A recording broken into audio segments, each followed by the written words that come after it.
and 10 to 12 minutes confined. This is a time factor. And Professor Sonika Gupta from the Indian Institute of Technology, and she would go first, and followed by Professor Swatahsiddha Sarkar, and from the University of North Bengal would follow by so then if there are questions or any other observations, kindly we'll take that forward. May I now invite Professor Sonika Gupta.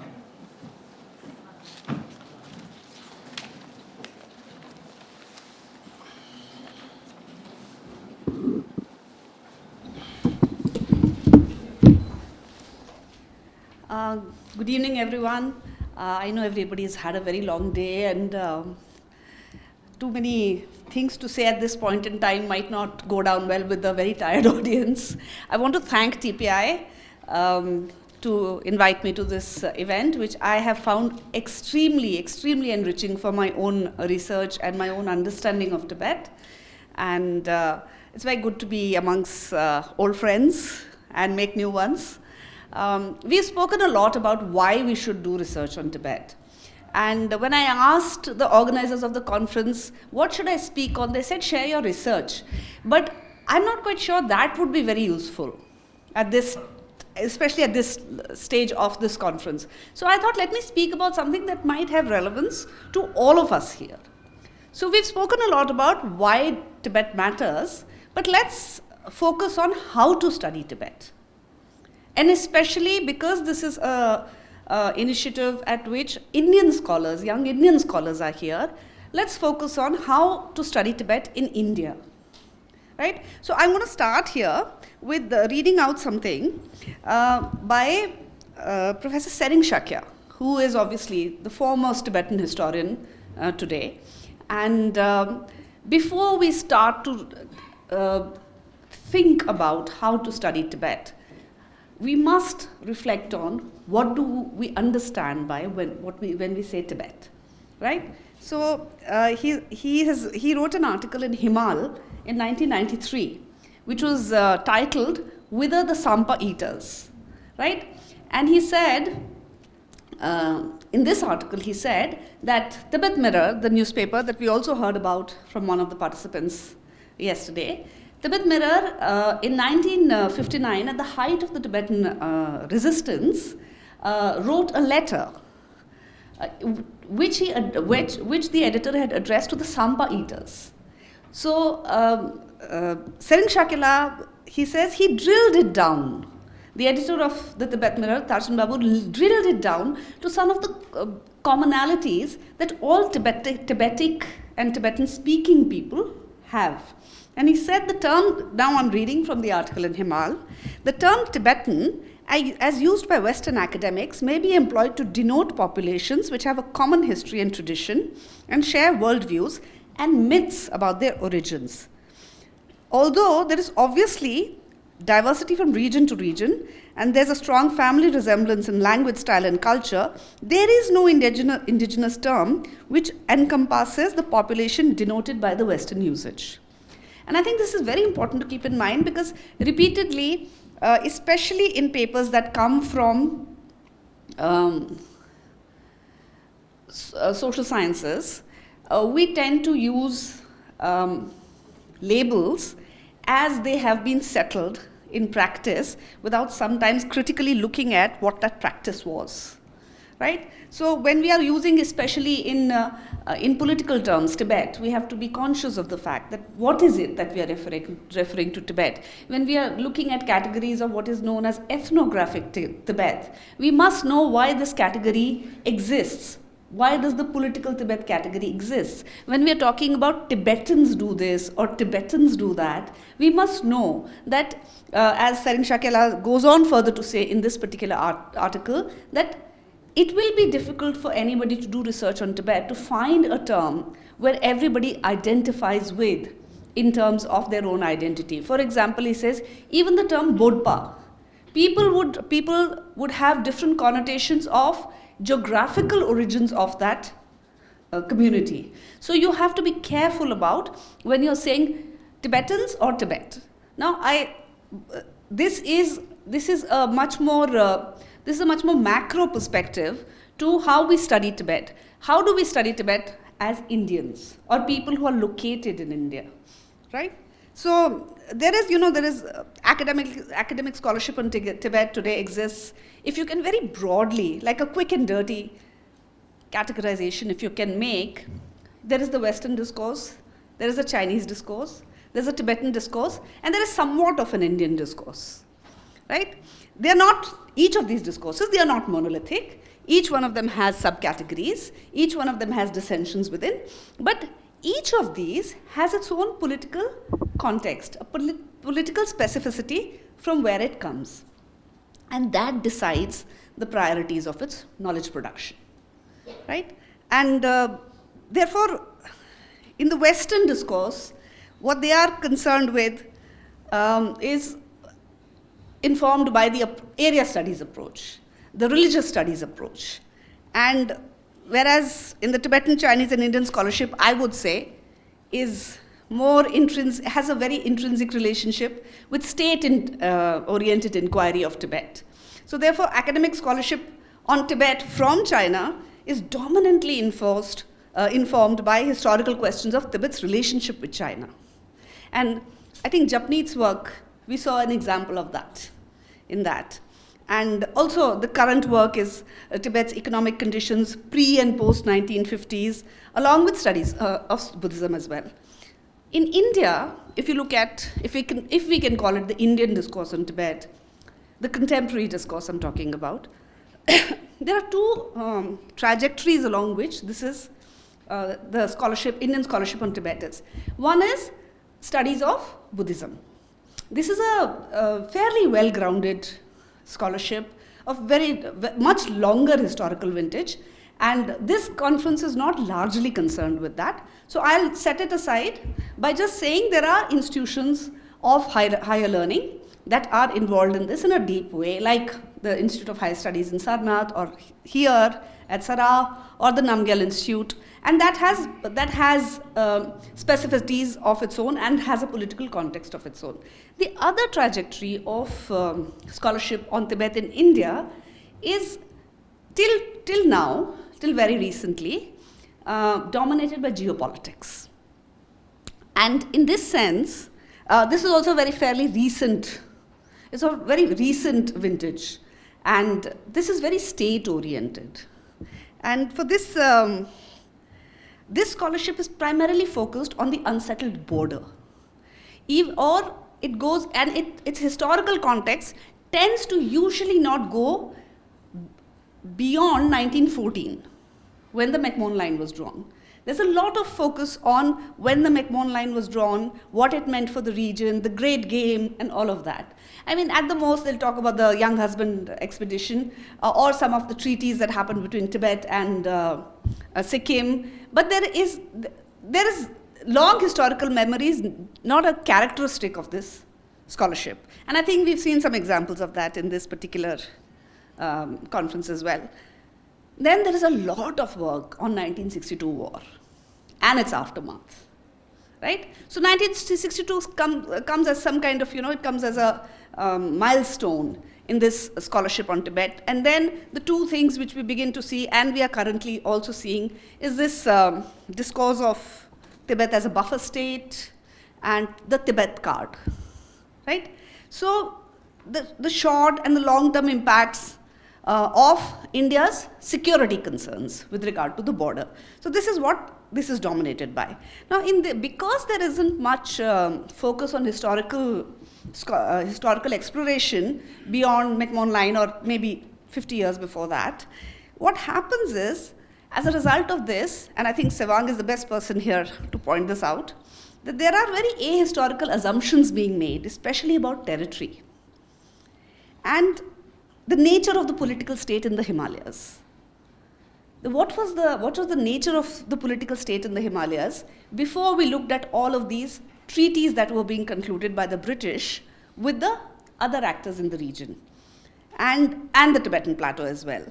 Now, Himalayan histories, highland histories, and histories of the Tibetan plateau don't seem to have made too much of a dent into this inquiry, because it's an inquiry that's centered on what's happening now on the border. And when I say now, I don't mean now, I mean 60 years or so So in this sense, this geopolitical scholarship is also somewhat reproducing the colonial gaze on Tibet, because it's always the India-China border. The border dispute is between India and China. So there is a reproduction of the colonial gaze on Tibet. And it is not to say that a status narrative in geopolitics exists only in the Tibetan context. It exists. You look at the American, narrative on how they use power outside of the American continent, or you look at the colonial discourse of the British. The difficulty in the Indian discourse on Tibet is that there is very little outside of this geopolitical discourse. So it becomes very normalized. There's very little challenge to it from a historically grounded inquiry. And it leads to a narrowing of the research focus of anything that the state is not prioritizing. So as a result of that, it's a reflection of this, I think, that so many decades after the exiled community has been in India, we don't have a single department of Tibet studies in any university in India. A department that looks at Tibetan history, sociology, anthropology, economics, language, literature. We don't have a department of Tibetan studies in India. We have well-grounded programs of Buddhist studies.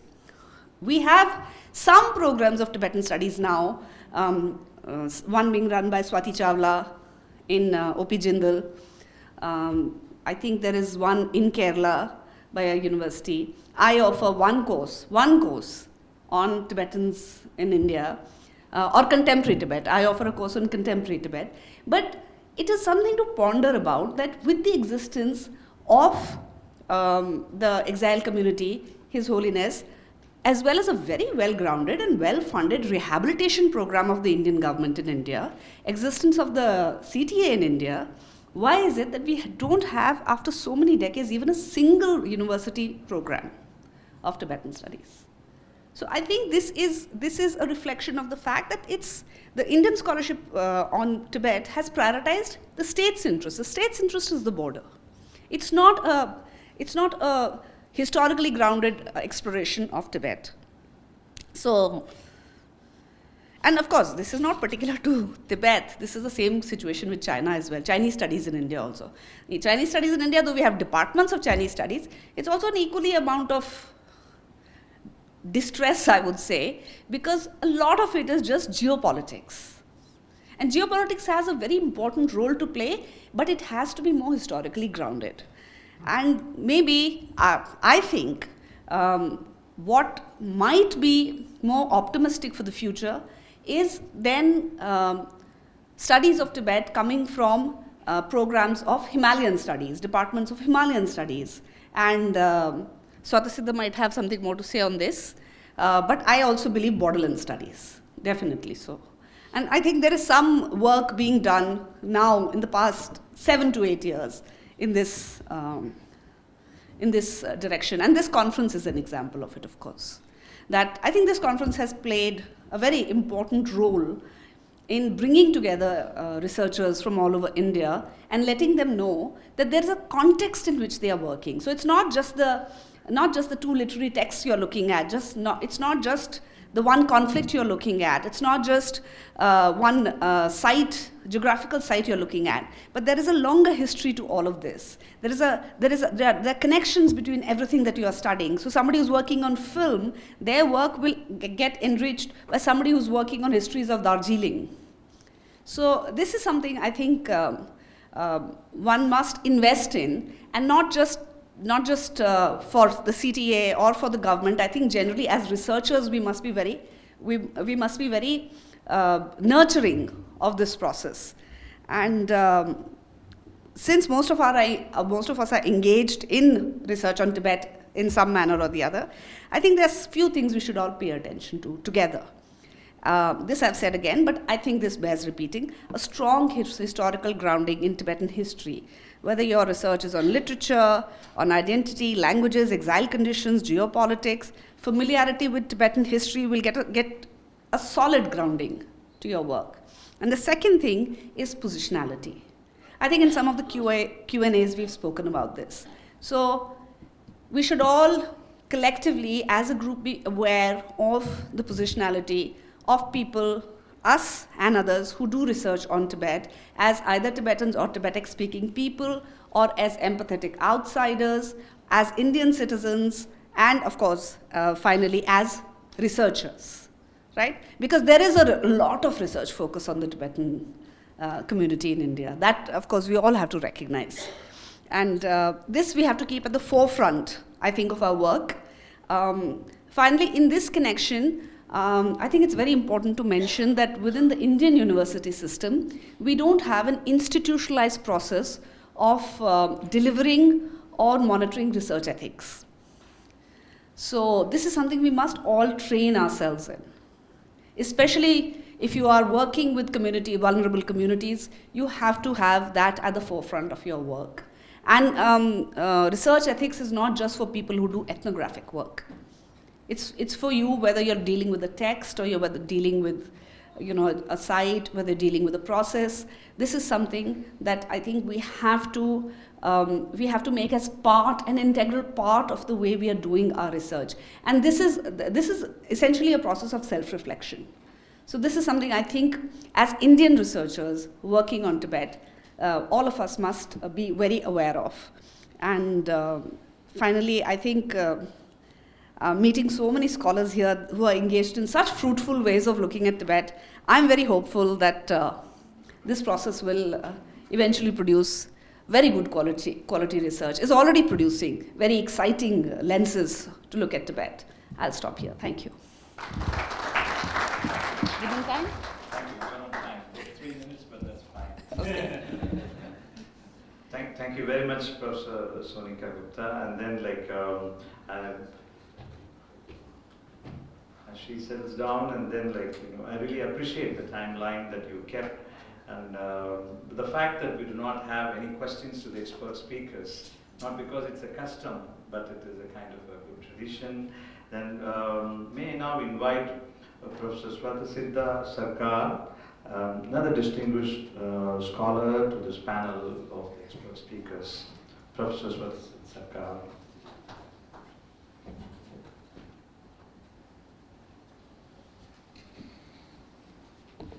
Thank you, Chair. 12 minutes. Okay.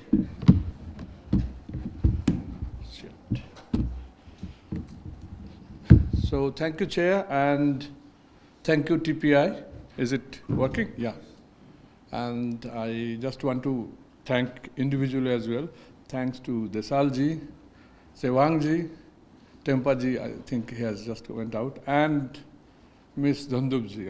I have literally disturbed her in the sense that my schedule, rescheduling this, that, and she was so nice that she always kept on responding to my queries, and finally it happened. And it is first time that I have been here, and it's a wonderful experience, listening to so many young people, new voices, new ideas, and also debates, discussions, engagements. It's altogether very fruitful, and yeah. And I hope TPI continues this tradition even in the future years to come.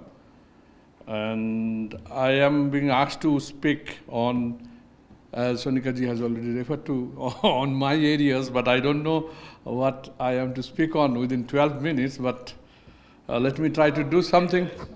Yeah, it's now 10 minutes.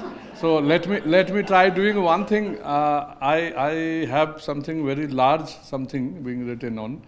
I will just read the introduction of it, and with that I will end up. But before that, what I want to make a humble submission to this audience. Sonika ji has already concluded. To my assessment, Sonika ji's conclusion that what has happened is absolutely correct, and we definitely had seen, in fact, centering and decentering of the Tibetan question. But if I may be allowed to say, but it's political treats mainly, right? So I'm not saying that that is inadequate, right? What I'm saying, that's very good and that's very welcome kind of an approach. But at the same time, what I am thinking of, there are other issues also to talk about, and maybe something on that I will be hinting on. And this other issue can also come up from the Tibetan studies scholarship, from the Tibetan Buddhist scholarship as well. And that is the question of environment, right? I'm just giving a simple example. In the current volume of, what's the name of the journal? The journal is called as Journal of Global Buddhism. And in this journal, there is a publication, the current issue. It's titled as Buddhism in the Anthropocene, right? And this article claims that if we are really careful about what Buddhism is, then we need not have to be careful about what Anthropocene scholarship is talking about.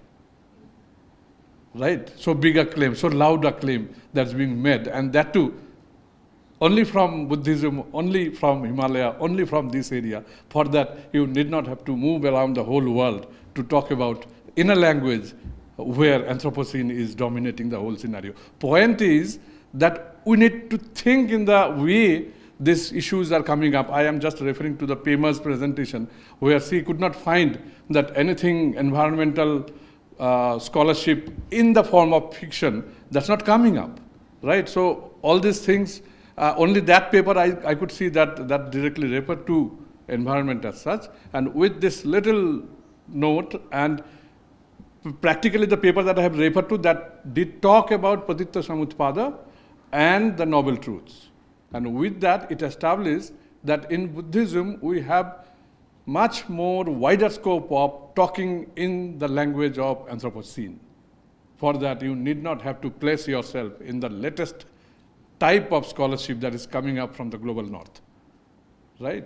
So, yeah. And with this, my humble submission is, and that's how also I could relate it to my own work, I say that a kind of a sentient being that should get a space in a way that we should try to think of more about non-human species, right? And Buddhism obviously gives us that scope. And in fact, it opens up new vistas of thinking on that line. I am trained in anthropology, and I try to, and in fact, I'm trying to interrogate anthropology itself. And my topic would be, can mountains speak? Right? So that means I am actually proposing a sentient being, mountain as a sentient being. And it is on that scale I would like to say that for this we need to go beyond.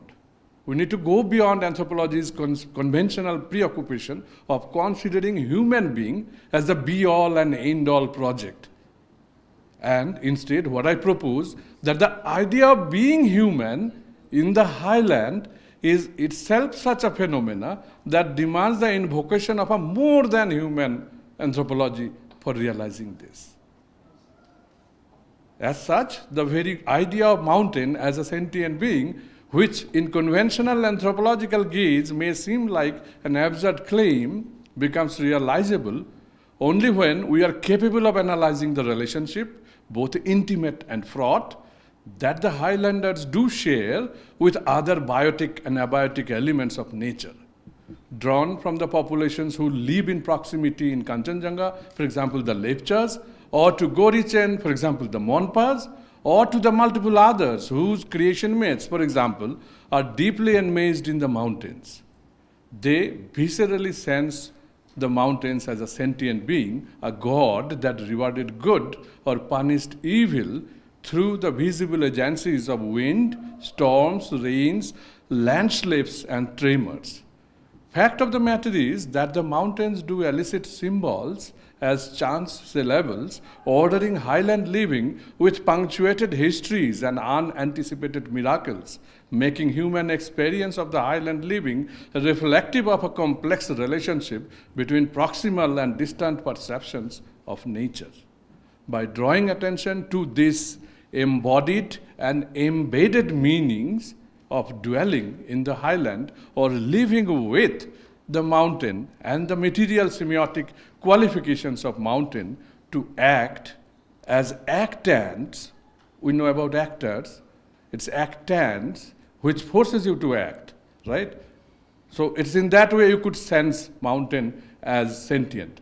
So the qualifications of mountain to act as actants, the vocality of the mountain could be grasped more as speech acts and can be alluded to more as a didactic knowledge contributing towards the anthropology of life, not of human being. Anyway, so I think I should stop, right? So this is just a hint, this is just an abstract of whatever I wanted to speak.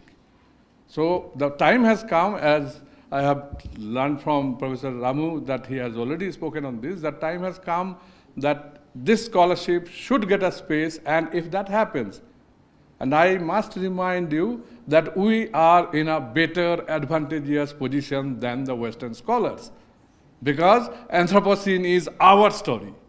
They are telling us that we should tell this story, but it is a story that we are already groomed into, because this story is premised on the nature-culture complex relationship, right? Western scholarship developed out of the understanding of nature-culture difference.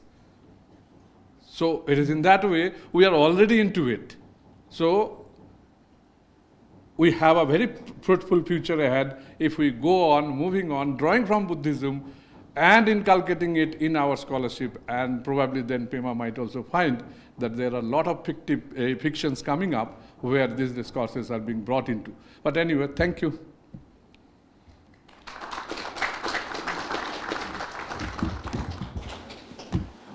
Thank you very much, Professor Sarkar. And I would just like to make two small references about, raised by Professor Sonika Gupta about how to study Tibet, and both methodological and cultural, and more importantly, the dynamics that are emerging and being revealed by her are very profound.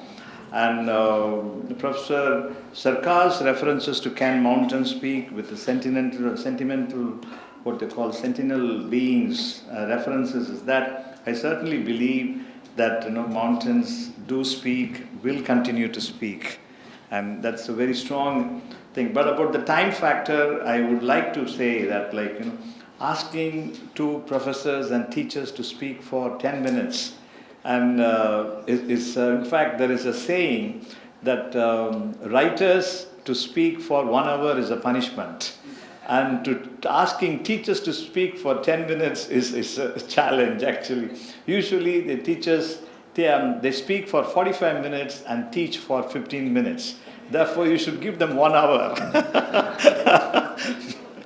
And so I'm very happy that but interestingly they both are speakers and writers, so therefore they can just moderate the time and space. And thank you for accommodating such a short time and saying what you want to say in a very profound sense. And I really appreciate both of you for that. Thank you very much to all of you.